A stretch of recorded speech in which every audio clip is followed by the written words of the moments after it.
All right, everybody, welcome back. So today we're diving into something that's been on my mind a lot lately, actually. Okay, yeah. Social media and its effect on how we think about our money. Yeah. And to be totally honest, I've been seeing so much stuff online lately about crazy investing schemes, hmm people talking about making a fortune off of like cryptocurrency or whatever the hot new thing is. Yeah, it's everywhere. It's everywhere and it's hard not to get a little bit swept up in it. Yeah, totally, totally. But then I start thinking, okay, is this legit or am I just setting myself up for disaster? Right, exactly. And that's such a key question to be asking yourself these days because, you know, It feels like everyone's a financial guru on Instagram now. yeah, for sure, everyone's got an opinion and they're not afraid to share it, especially when it comes to money.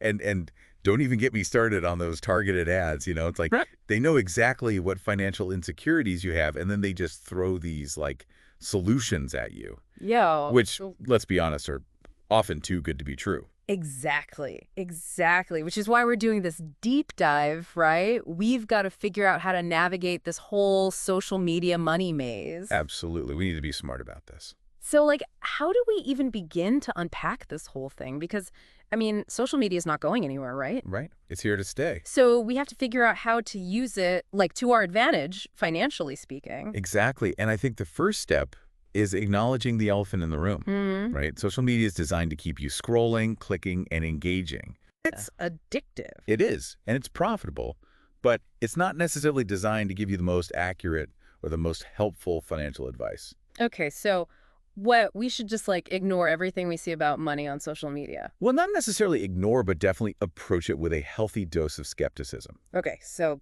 be skeptical. That's a good starting point. Right? Because think about it, a lot of what you see on these platforms is curated, right? It's all about presenting this perfect, often unattainable image. The highlight reel. Exactly, the highlight reel. But it's not the whole story. So then how can we realistically use social media without getting caught up in all the hype and the fakeness? Well, I think there are a few key strategies we can use. Okay, let's hear them. Lay it on us. All right, so first off, and this might seem obvious, but verify your sources. Okay, yeah.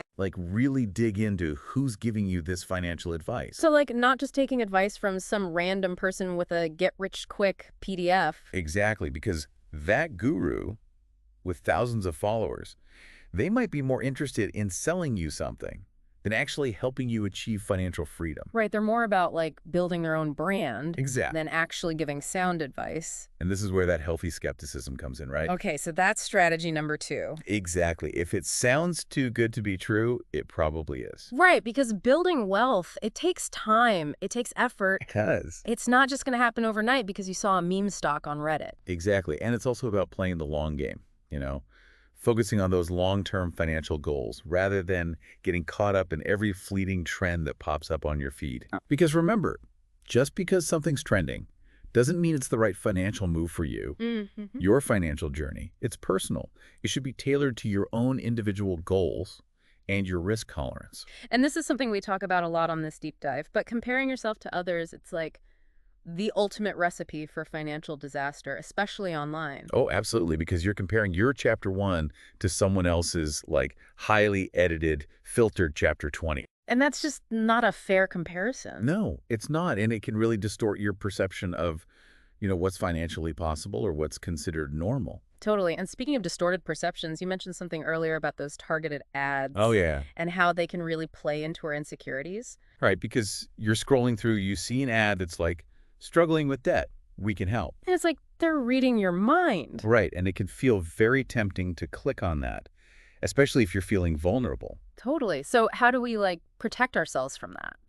Well, for one, remember that these companies, they're using sophisticated algorithms to target you. Okay. So be very cautious about sharing any personal financial information online.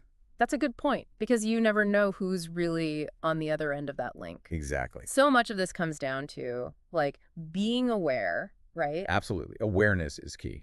Being mindful of what we're consuming online, who we're trusting, and most importantly, not making any rash decisions based on something we saw on social media. It's about taking that step back, doing your research. And not being afraid to ask for help from a real qualified financial advisor. Exactly, because at the end of the day, your financial well-being is worth more than any like or follow.